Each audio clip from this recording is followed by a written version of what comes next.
It's why I'm also excited about your project, because football and sport in general is this uniting cultural phenomenon across the globe, from local economies and amateur athleticism all the way up to the world stage. So everybody, welcome to Chainlink Live. My name is Andy Boyan. I'm here with Yoongjung Lee from With. We're going to get into their platform, what they're about. We'll talk a little bit of sports as well. And for those of you who are like regular viewers, check this new cap out. I got a little something going on. Oh, look at that. Oh.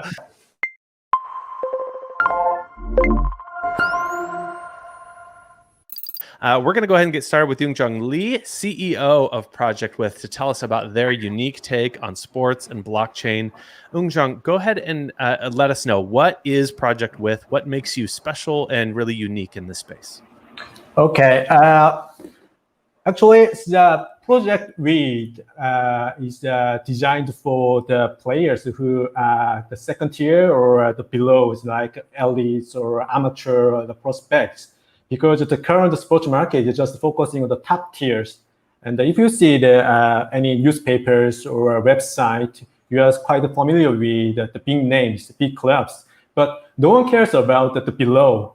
But they do have to manage over their career. So that's why we are focusing on the low level. So Project With is caring about the career for those who are isolated from the major industry scenes.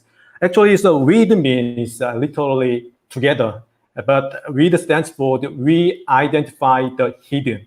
Yeah, that's it. So we are going to figure out the potential prospects and to caring about their careers and collecting data and managing over it and spreading over using blockchains, making more career opportunities to those who need the career management. That's what we do now. We identify the hidden. I feel like your project name has a bunch of meanings, but for players who, you hear about big name players who are making millions, hundreds of millions per year, but they have to play with somebody. And the people that they play with, there's development leagues across the world, from amateur leagues, collegiate leagues on up, and there's multiple. Identifying those opportunities for players. If you play in a D League for a little while and then you don't know where to go next, it's like your opportunities are hidden and your chances at playing more are stunted.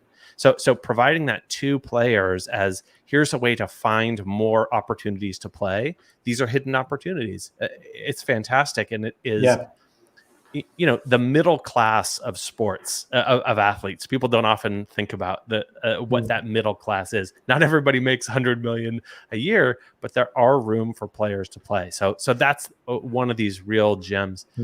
What are these players doing now? Like, how do they find opportunities?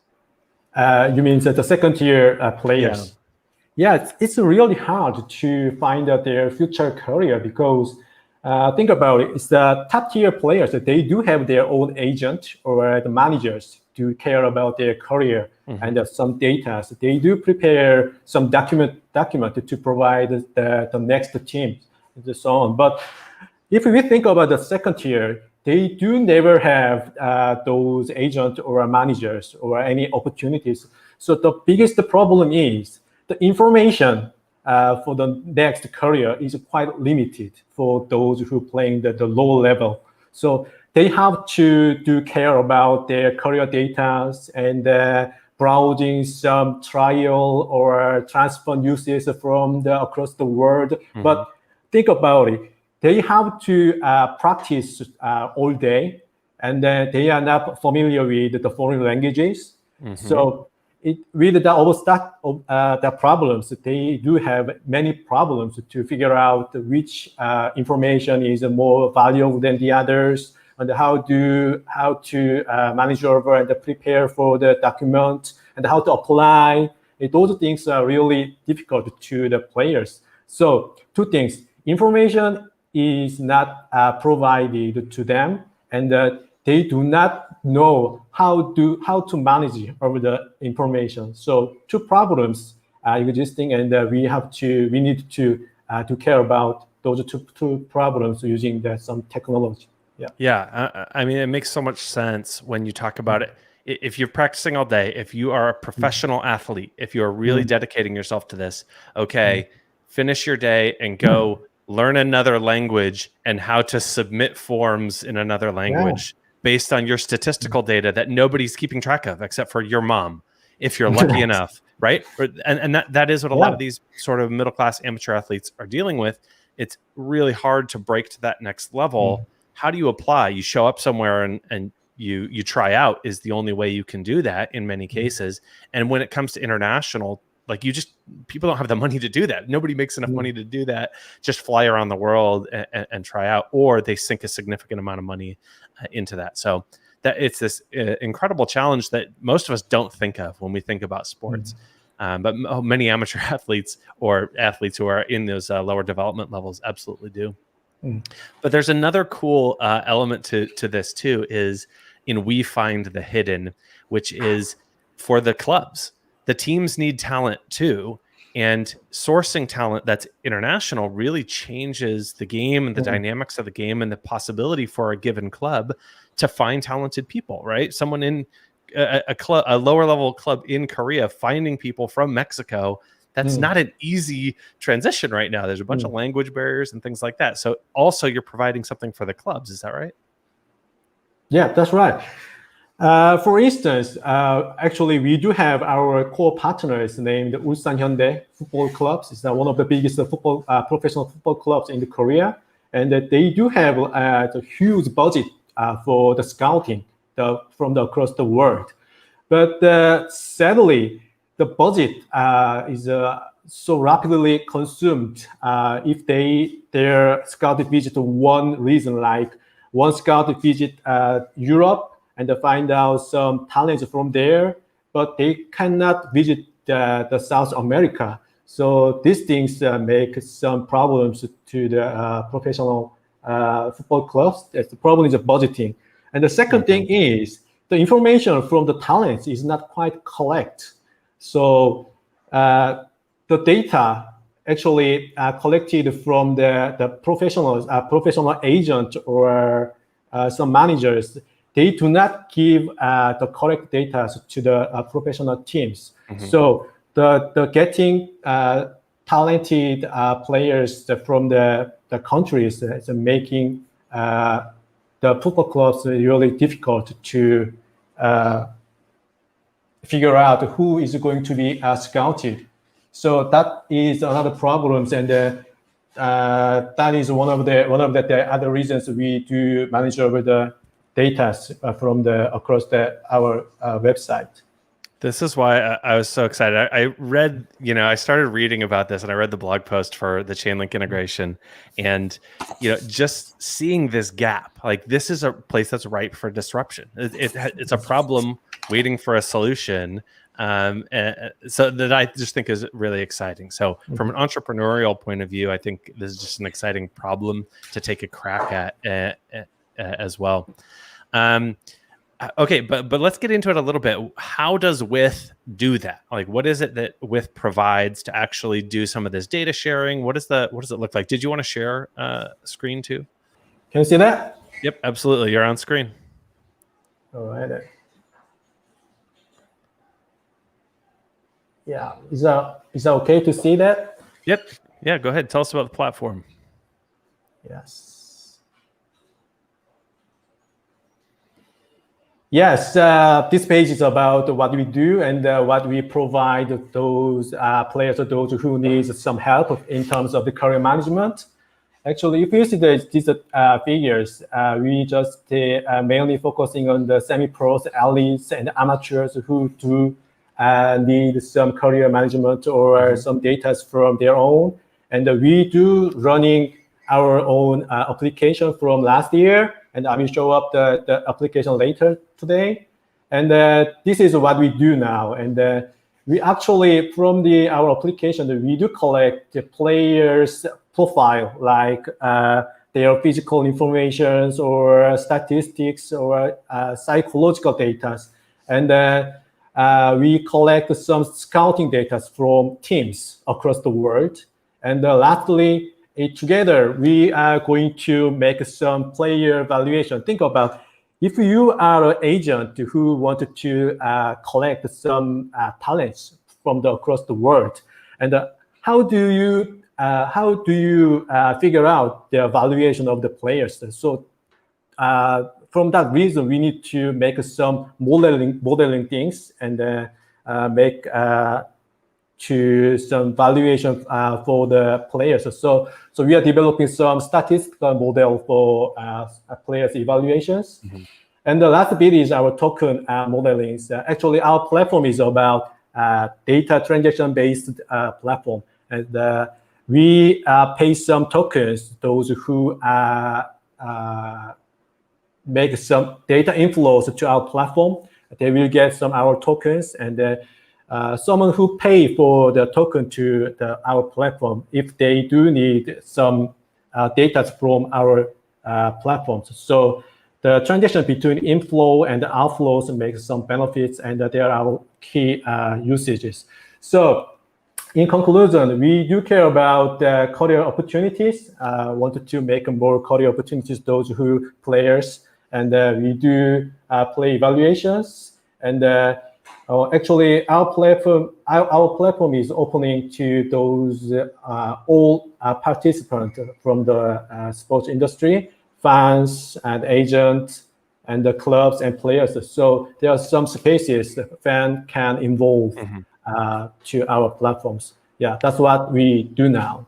Cool. Ryan is asking a question about data and Chainlink and how these things tie together. You know, if you think about this kind of data, player statistical data, performance data, everybody in the system has an incentive to manipulate that data, right? Like the player wants to pad themselves and make them look better. The agent probably, or a scout wants to reduce their data, make them look worse so they get a better player or they can get a better deal on the team. The fans might, want to increase for their fan engagement. So there's a lot of reasons why people might want to manipulate data. That's why blockchain and Chainlink in particular are relevant to this. Is Chainlink, the technology is concerned with providing accurate data in a fair and transparent manner, and people are incentivized to provide that in a fair way. And this seems to fall into that category very clearly. Is we want to get accurate data. We want everybody benefits from having fair, shared, accurate data as well. So Ryan, I hope that kind of speaks to your question a little bit. Woongjong, who supplies this player data? Who does that now, and who does that in your app in this model? Okay, so again, I just missed it. Oh, who supplies the data? Where does this data come from on player statistics and things that of that nature? Is a really important question to our platform. Is that actually our platform is more caring about the second-tier players. Their data is not quite well organized, or even the data is not existing in the website or any newspapers. So the data suppliers should be the player themselves. So our players have to provide their own physical or demographic or statistical data first. So the reason why they do provide those data is our platform is actually about self advertising platform. So more data means more information, and the more information will lead more opportunities. That is our core philosophy to run the platform. So in short, the data suppliers should be the platform participants themselves. Great. Young K is asking about an English version, which is a broader question I have for you. Is this for, are you starting in Korea? Are you starting globally? Like what are sort of your target teams and clubs and players right now? Yeah, actually, we started from the Korean soil, and currently we are operating in Korea now, and gathered more than 412,000 players currently. And within this year, we are planning to expand to Asian region, like Thailand, Indonesia, or Hong Kong. Those countries are our targets. And then after that, we are going to the Eastern Europe. And the countries are really good they do have many talented players there, and they are quite familiar with the Asian football market. So the stages, first is Korea, second Asian, and lastly, Eastern Europe. That is our targeting market. That's a really, so working your way slowly west. Yes. Sounds like the Americas will be last maybe, but that's okay. We'll see. So now I've got a couple of questions about that data. So if the players are providing data, how do you incentivize honest data? Can the players provide inaccurate data? Like, how does that work? Yes, there are two mechanisms to figure out the data is correct or honest. The first is we are comparing with the statistical, especially with some the higher level data, like there are so many football associations as managing over the football matches and the players. The data is quite correct and authorized. So if a player supplies his own data to our platform, firstly, we do compare those two data. And that is one way to figure out the data is correct. The second thing is more closely related the scouting process itself. If a player provides some wrong or false data to our platform, the football manager from the football club will figure out that the data is wrong. Then the player who supplied the false data, he cannot be given any opportunities to be employed to the football clubs. So the second thing is more likely closely linked to scouting process itself. Yeah, those two mechanisms is basically running for our data accuracy. So it's like a reputation system. If you apply to a job with a fake resume, if you apply to Chainlink Labs with a fake resume and your manager finds out, and then you go apply to another crypto-based company, it's a small industry. People talk, and this one, it's on chain with the app. So I have a question about athletes and sports associations. Are they comfortable with blockchain technology? Do they kind of understand how it works? And what kind of questions do they have when they're getting involved? Honestly, they do have high interest on the blockchain itself, especially more about the services like NFTs and metaverse, because those services bring some more profits to the associations. But actually, the associations or football-related institutions are not quite familiar with blockchain itself. The most frequently asked question is about how to use the crypto to enjoy the services. So there is a huge gap between the blockchain as a technology and the crypto as a utility for the elaborate the services.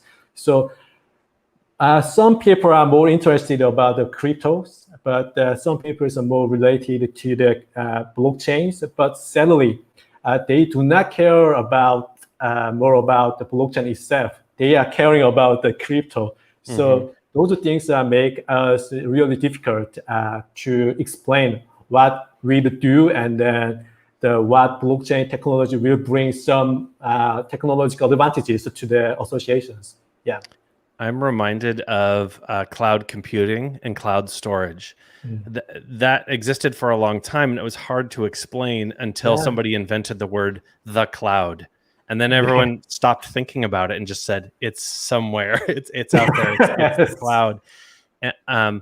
But the people who actually implemented the technology, they got involved with AWS or Azure or whatever people use.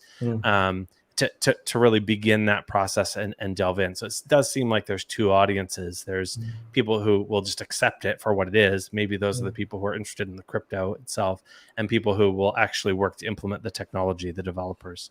There. How are professional sports clubs IT teams? Do they need to worry about this sort of thing?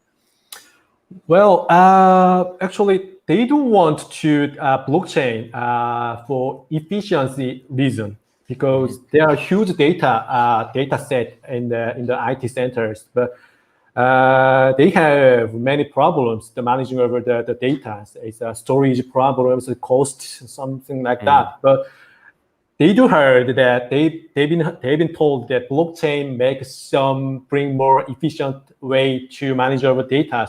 So from that reason, the IT guys wanted to adopt blockchain technology to manage over the data storage or make it more efficient.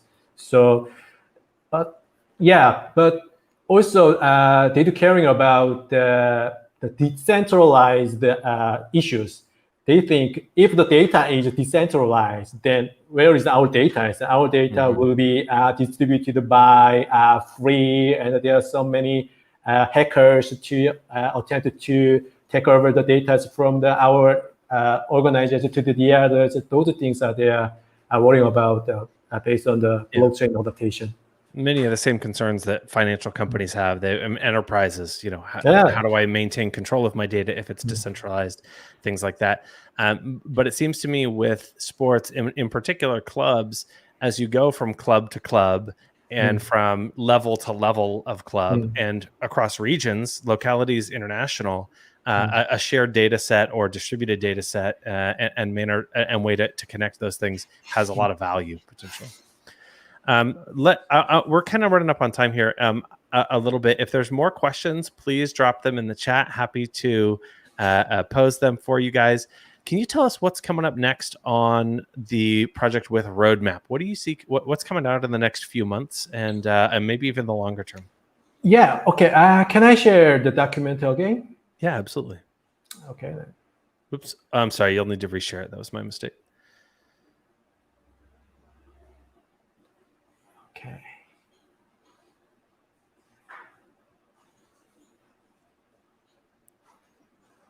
Yeah. Okay. Yep, you're on. Yeah. Okay.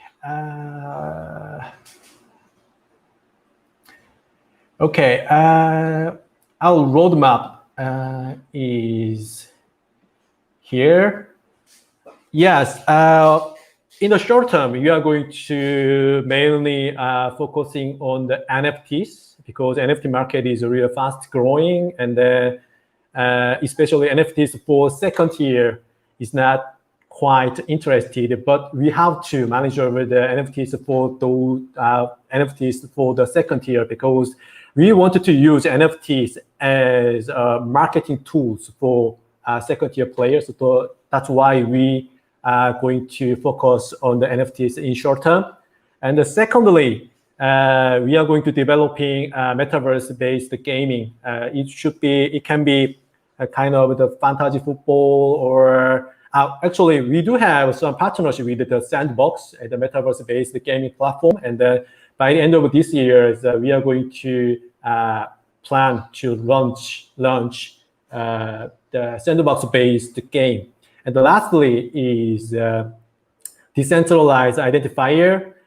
Is for about the player registrations, gathering information from the matches, those things. So those are three blockchain-based services: as NFTs, the metaverse, and DID. Our main roadmap for this year.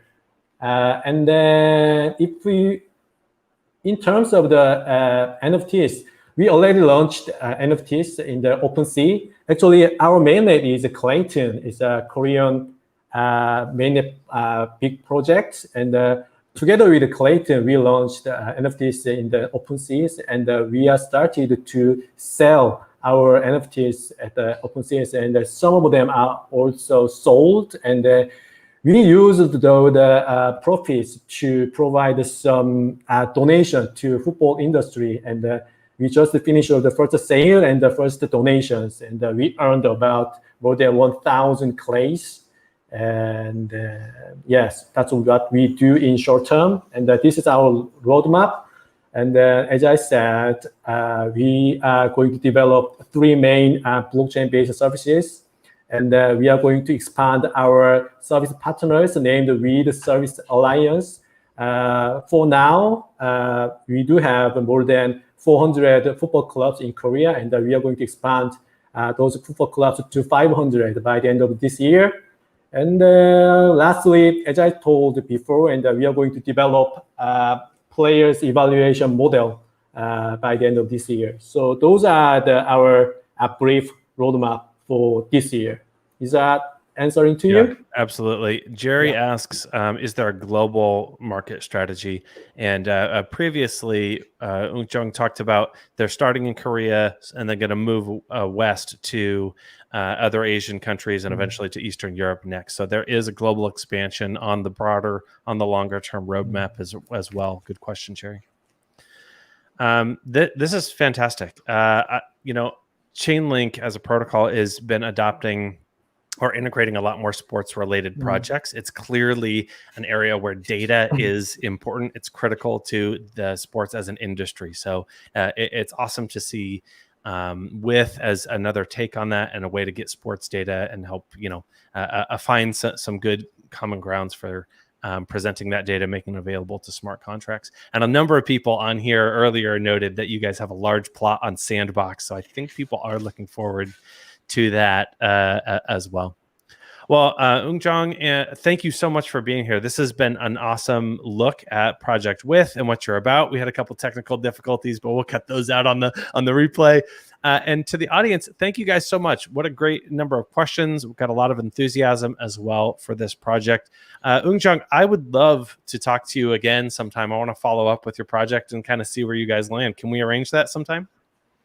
No, it's all right. It's really fantastic to be invited to the Chainlink Live, and really good to see you, Andy. And it was my pleasure to introduce my project to the audience across the world. And actually, we do our best to help those players to manage over their careers, and look for it.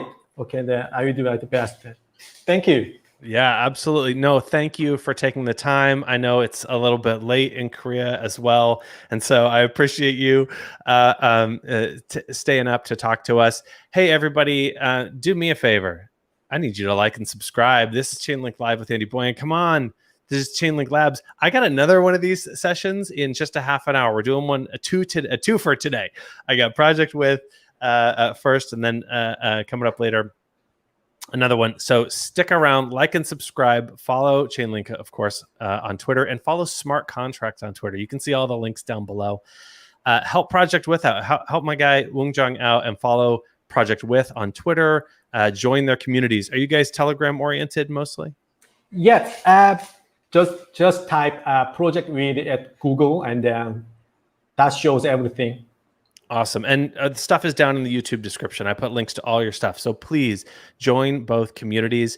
If you're international, not English is not your first language either, we've got a ton of Chainlink communities. Explore those Chainlink international communities as well, because we are really working hard to expand the presence of Chainlink enthusiasts, developers across the world. So thank you all for joining us here in the chats. Thanks to my man, Kevin, for hanging out and letting everybody know that everything would be fine during my technical difficulty. Hey, but we made it through. I'm going to tease this a little one more time. Oh, and what's that? Are there more of these? Oh, I don't know. Maybe there are. I don't know. Maybe that's in somebody's future. Who knows? I'm just throwing that out there. Again, it's great to have you, Ung Jong. Everybody, I appreciate you being here. Like and subscribe, and we'll see you guys next time on Chainlink Live.